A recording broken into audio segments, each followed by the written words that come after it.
Vllaznia dhe Dinamo do të përballen mbrëmjen e së dielës në stadiumin Arena Kombëtare në orën 20 në kuadrin e gjysmëfinales së fazës së Final Four. Shorti i hedhur pranë Federatës Shqiptare të Futbollit ka përcaktuar që në të njëjtin stadium një ditë më vonë dhe në të njëjtën orë do të luhet edhe gjysmëfinalja tjetër Egnatia Partizani. Kalimi në finale përcaktohet gjatë 90 minutave.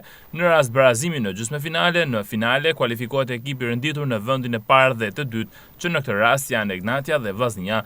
Në pritje të kësaj sfide, Kuqeblut e drejtuar nga trajneri Berdarić ka nisur përgatitjet ku prej 2 ditësh kanë zhvilluar seanca stërvitore në fushën sportive të Shtojit, ndërkohë që prej pasdites së të njëjtës skuadra do të zhvendoset në Durrës, ku do të qëndrojë deri në mbrëmjen e së dielës në pritje të duelit gjysmëfinal të Final Four me Dinamon.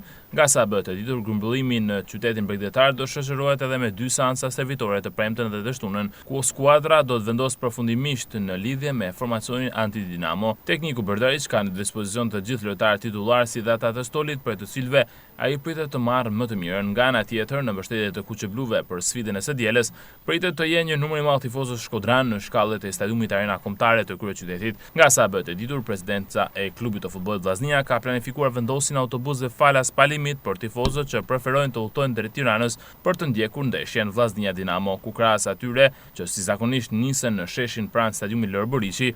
Nëse do të ketë organizime tifozësh në njësitë administrative të qarkut të Shkodrës, grupi organizator merr përsipër që të dërgojë autobusët dhe furgonët në vendet përkatëse.